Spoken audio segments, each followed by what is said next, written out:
বিসমিল্লাহির রহমানির রহিম। আসসালামু আলাইকুম। আমার প্রাণপ্রিয় চাকরি প্রত্যাশী ভাই ও বোনেরা, আপনারা সকলে কেমন আছেন? আশা করি সকলে অনেক ভালো আছেন। আমি আলহামদুলিল্লাহ ইনশাআল্লাহ ভালো আছি।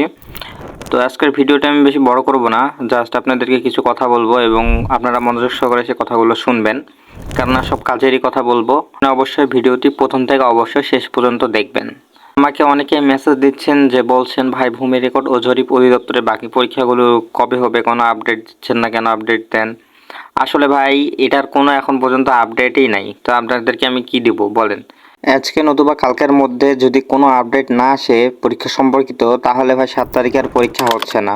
যদি হয়ে থাকে তাহলে ফেব্রুয়ারির একবারে লাস্টের দিকে ওই পাশে। তাছাড়া সম্ভাবনা দেখতেছি না যে 8 আর 7 তারিখে পরীক্ষা হবে, কেননা হওয়ার মিনিমাম 3 থেকে 4 দিন পূর্বে তারা নোটিশ দিয়ে জানাই দেয় যারা পরীক্ষা নিতে চায়। তবে এই 2 তারিখ এবং 3 তারিখ, আজকে রাতে নতুবা কালকে, এই 2 দিনের মধ্যে তারা অবশ্যই নোটিশ প্রকাশ করবে। তো নোটিশ প্রকাশ করলে সবার আগে অবশ্যই আমি জানিয়ে দেবো, সেটা আপনাদের চিন্তার কোনো কারণ নেই। ইনশাল্লাহ আশা করা যায় যে ফেব্রুয়ারির লাস্টের দিকে পরীক্ষাগুলো হবে।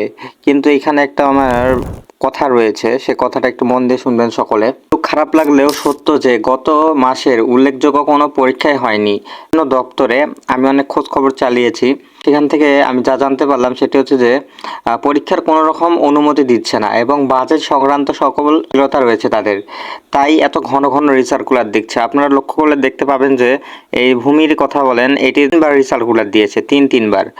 ঠিক আছে, তেমন কি আমি আরো অনেক সার্কুলার দেখেছি যে রিসার্কুলার দিয়েছে এবং খাদ্যেরও সম্ভাবনা রয়েছে রিসার্কুলার দেওয়ার, কেননা তাদের বাজেট সংক্রান্ত অনেক জটিলতা রয়েছে। আপনারা ওই যে প্রিয় কোচিং এবং সিট ব্যবসায়ী ভাইদের গুজব থেকে দূরে থাকবেন। সামনের মাসে হবে সার্কুলার, পরীক্ষার মাস হবে সামনের মাস জানুয়ারি মাস। ইতিহাসে সবচেয়ে বড় নিয়োগ আসতেছে, প্রাইমারিতে 50,000 পদে লোক নিবে জানুয়ারিতে। তারপর এই পোস্টে ওই পোস্টে 1 লাখ লোক নেবে, এরকমের গুজব থেকে আপনারা বিরত থাকবেন। তাদের শুধু আপনার ওই শীট বেচার ধান্দা আর ওই সাজেশন বেচার ধান্দা, ওই বেচেই তাদের লাভ, আপনাদের কোনো লাভ নাই, আপনারা জাস্ট খালি কিনবেন। তো সেগুলো থেকে আপনারা বিরত থাকবেন। আপনাদেরকে আমি সাজেস্ট করব যে ওই রকম ওই সাজেশনগুলো আপনারা কখনোই কিনবেন না। আপনারা কি করবেন, প্রকাশনের অনেক সাজেশন রয়েছে, যেমন আপনার দিগদর্শন, প্রফেসর্স, এই প্রকাশনের বইগুলো অনেক ভালো হয়ে থাকে। প্রফেসর্সের বইগুলো অনেক ভালো হয়ে থাকে। আপনাদেরকে আমি যে পিডিএফটি দিয়েছিলাম গত ভিডিওতে, তো ওই ভিডিওর যে পিডিএফটা দিয়েছিলাম সেটি প্রফেসর্স পাবলিকেশনের একটি সাজেশন।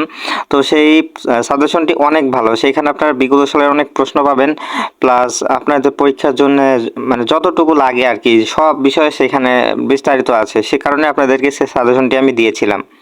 তো আপনারা সেটি স্টাডি করবেন, দেখবেন যে ভালো কিছু একটি হয়েছে। আর এইসব ভণ্ডমার্কা সাজেশন থেকে আপনারা বিরত থাকবেন। আর আপনাদেরকে আমি সম্পূর্ণ বিনামূল্যে সে সাজেশনটি দিয়েছি এবং ভবিষ্যতে দিয়ে যাব ইনশাল্লাহ। সকলে আমার জন্য দোয়া করবেন। আপনাদের যদি কোনো বিষয়ে কোনো প্রশ্ন থাকে তাহলে অবশ্যই আমার টেলিগ্রামে জয়েন হবেন এবং আমাকে প্রশ্ন করবেন এবং কমেন্টে জানাবেন। আর কারো কোনো বিষয়ে যে কোনো রকম সাহায্য সাজেশন বিষয়ে দিয়ে জানাবেন, আমি ইনশাল্লাহ সমাধান দেওয়ার চেষ্টা করব। আর কারো কিছু যদি জানার থাকে অবশ্যই তো আমার টেলিগ্রামে যুক্ত হবেন। ভিডিওটি বেশি বড় করব না, জাস্ট এইটুকুই আপনাদেরকে এই কথাগুলো বলার জন্য আজকে ভিডিওটি করেছি। ভিডিওটি এই পর্যন্তই। সকলে ভালো থাকবেন, সুস্থ থাকবেন। আসসালামু আলাইকুম, আল্লাহ হাফেজ।